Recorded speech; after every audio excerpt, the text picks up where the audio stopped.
एगो मीशो से साड़ी मंगा दी राजा जी। एगो मीशो से साड़ी मंगा दी राजा जी।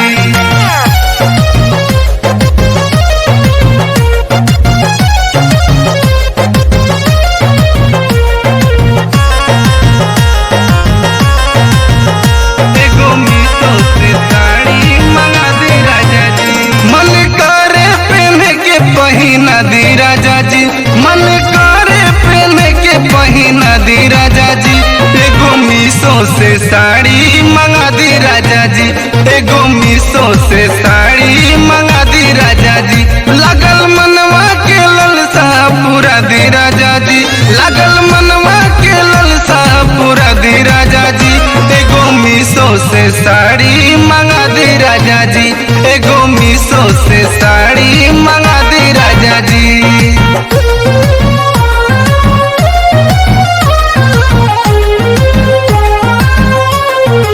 मीशो से साड़ी मंगा दी राजा जी।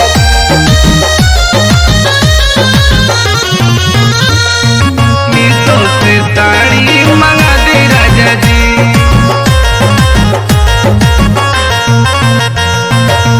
छोटकी दया दिन मंगौल बाड़ी लहंगा। सस्ता बड़ी दाम लागी न महंगा। तब बड़ी दाम लागी ना। छोटकी दया दिन मंगौल बाड़ी लहंगा। सस्ता बड़ी दाम लागी न महंगा। लागी न महंगा। मन छछने हमारे एगो बात ले ईमान। मन छछने हमारे एगो बात ले ईमान। ऑनलाइन बुकिंग करा दी राजा जी। एगो मीशो से साड़ी मंगा दी राजा जी। एगो मीशो से साड़ी मंगा दी राजा जी। एगो मीशो से साड़ी मंगा दी राजा जी। एगो मीशो से साड़ी मंगा दी राजा जी।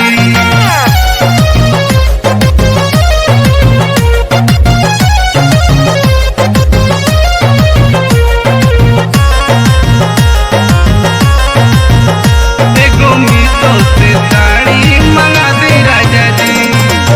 जाई जे बजरिया सब ताके घूर घूर के। कहल बज जबा तू हाउ परी हुर के। जाई जे बजरिया सब ताके घूर घूर के। कहल बज जबा तू हाउ परी हुर के। हमरा लागे बड़ी लाज पिया छोड़ी काम काज। हमरा लागे बड़ी लाज पिया छोड़ी काम काज। अपना खाते से पैसा कटा दी राजा जी। एगो मीशो से साड़ी मंगा दी राजा जी। एगो मीशो से साड़ी मंगा दी राजा जी।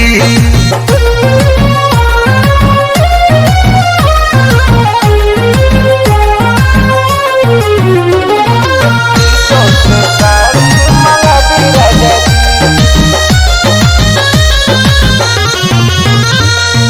मीशो से साड़ी मंगा दी राजा जी।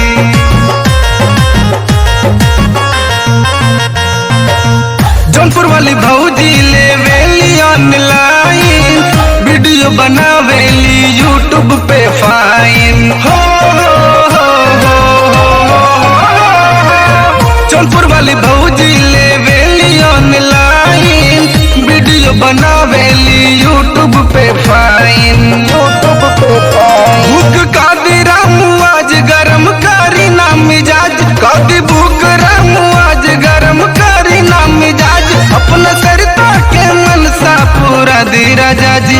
एगो मीशो से साड़ी मंगा दी राजा जी। एगो मीशो से साड़ी मंगा दी राजा जी। अरे मंगा दी नहीं राजा जी।